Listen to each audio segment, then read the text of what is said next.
Hello guys, selamat datang di channel The Novel Speaks. Kali ini kita akan melanjutkan kisah dari Omniscient Reader's Viewpoint, episode terbaru yang penuh ketegangan dan kejutan. Siapkan diri kalian, karena cerita akan segera dimulai. Omniscient Reader's Viewpoint, pertarung final penentu seleksi Raja Iblis. Para Dewa Olympus menghancurkan Songnam dalam sekejap, dan perlahan mempersempit pengepungan di sekitar benteng Gongpildu. Apakah panggung ini tidak terlalu kecil untuk kita turun tangan? Para konstelasi merasa hal ini memalukan. Itu wajar. Tak ada konstelasi yang bisa membangun apapun dari skenario ini. Di tengah mereka yang tak termotivasi, satu konstelasi yang mengenakan mahkota dan memegang tombak serta perisai kuno berbicara. Berhentilah mengeluh. Setelah ini selesai, ayah berkata dia akan mengusulkan promosi kita menjadi bagian dari 12 dewa. Oedipus, benarkah? Ekspresi para konstelasi berubah karena ucapan pewaris Raja Buta itu. Promosi dalam nebula berarti peningkatan saham mereka dalam kisah raksasa. Haha, mungkinkah kita mencapai 1 desimal? Saham dalam kisah raksasa adalah ukuran kekuatan konstelasi. Semakin besar saham, semakin besar pula probabilitas, sumber kekuatan untuk lepas dari batasan banyak skenario. Ayo selesaikan dan kembali. Akhirnya para konstelasi mulai menyerang benteng bersenjata. Namun saat relik bintang mereka bersinar, langit tiba-tiba tertutup kubah gelap dan cahaya lenyap. Para konstelasi kelas besar berhenti di bawah kegelapan mengerikan itu. Apa ini? Cahaya di sekitar padam tertelan awan pekat. Tak hanya di area ini, seluruh semenanjung Korea diselimuti kegelapan. Bahkan percikan probabilitas pun tertutup oleh malam yang dalam. Pewaris Raja Buta menatap langit dengan mata bingung. Apakah ini Ratu Dunia Bawah?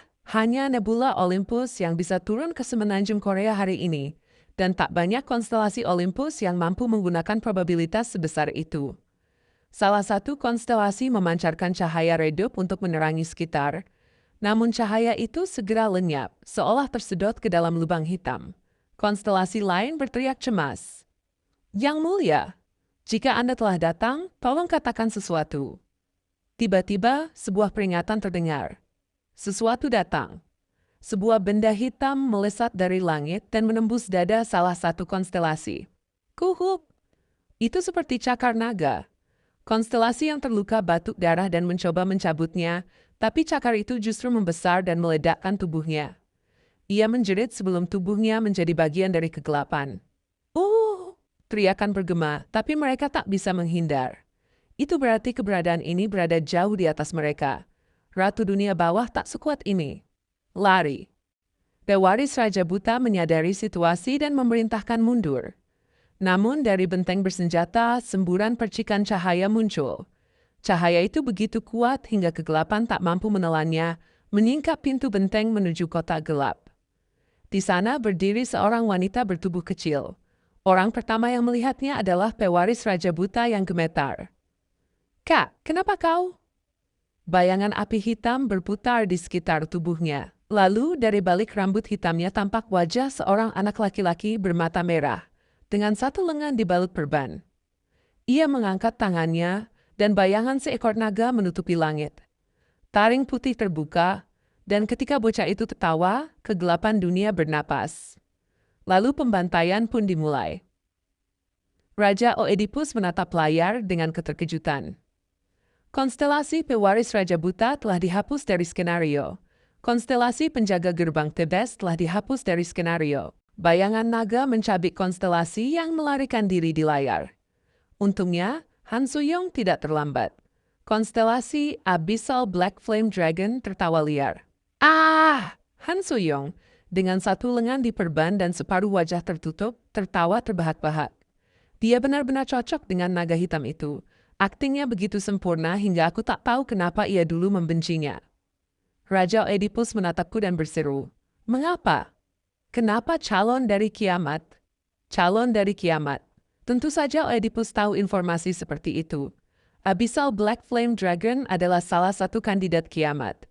Banyak konstelasi terkejut atas rencanamu. Konstelasi naga yang berbaring mengangguk. Konstelasi perencana rahasia merasa kagum tulus.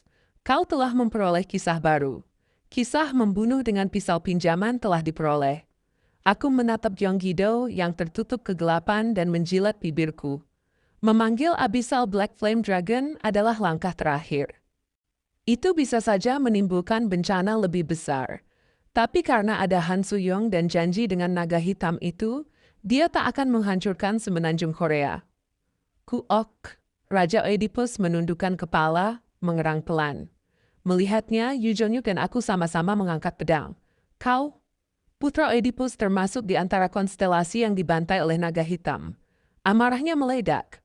Aku akan membunuhmu. Oedipus dan konstelasi yang tersisa melepaskan status mereka. Aku memiliki kisah raksasa, tapi kekuatanku belum cukup. Saat aku hendak mengaktifkan electrification, sesuatu muncul dari tanah dan mencengkram leher Oedipus. Kuk, itu adalah Surya, dengan salah satu dari 4 lengannya menahan Oedipus. Berhenti. Status berat Surya menekan konstelasi lain. Jangan memperlihatkan wajah jelek itu lagi. Aku tak akan mendengarkan anjing yang kalah. Ini tak bisa berakhir seperti ini. Tubuh Oedipus meledak seketika, berubah menjadi abu di depan Surya. Konstelasi lain terdiam ketakutan. Meski terluka parah, Surya masih mampu berdiri, kekuatan vitalitas yang luar biasa. Aku menghitung kekuatan kami yang tersisa.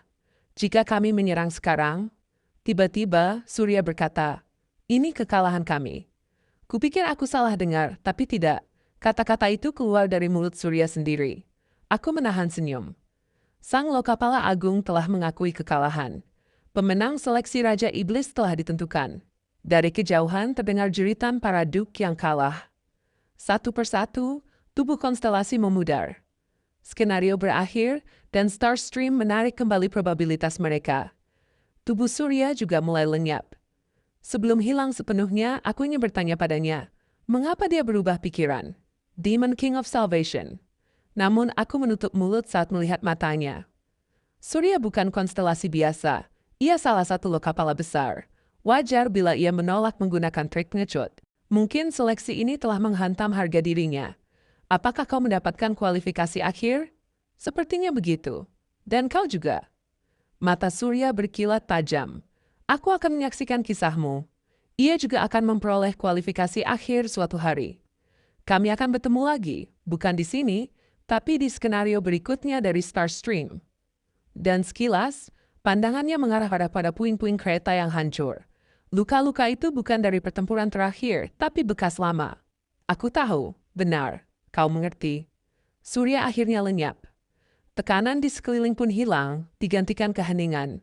Semua terasa tak nyata. Aku hanya mengikuti rencana sedikit beruntung, dan akhirnya sampai sejauh ini. Skenario utama ke-25 telah berakhir. Aku menoleh, melihat Yu Jong-yuk menatap hilangnya Surya. Skenario utama seleksi Raja Iblis telah diselesaikan. Hadiah sedang disiapkan. Raja Iblis baru telah muncul di dunia iblis. Kau telah menjadi penguasa alam iblis ke-73. Pesan sistem bergema keras. Yu Jong-yuk dan aku sama-sama menatap langit. Tatapan tak terhitung banyaknya makhluk turun kepadaku. Raja Iblis penguasa neraka timur sedang memperhatikanmu.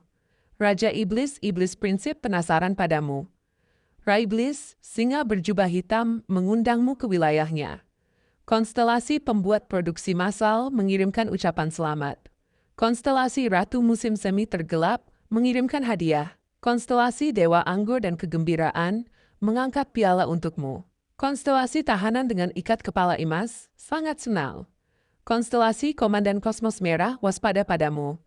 Perhatian dari seluruh penjuru Starstream mengarah kepadaku. Kemudian Jang Hayung berkata pelan, "Sudah berakhir." Aku mengangguk, menatap rekan-rekanku. Lee Hyun-sun memapah Jung Hee-won. Lee Ji-hye menopang Yu Sangah yang terluka. Shin Yu-sung menggenggam ujung bajuku. Breaking the Sky Master membawa osu kecil di mulutnya. Han Myung-oh memeluk tubuh inkarnasi Asmodeus yang tak bernyawa. Di atas bukit berbatu, Breaking the Sky Sword Saint dan Kyrgyz berdiri, sementara Brash Swamp Predator terluka dan Chak Chung-young duduk di punggungnya. Ujian ini takkan bisa kami lalui tanpa mereka semua. Nebulamu kini dikenal luas di Starstream.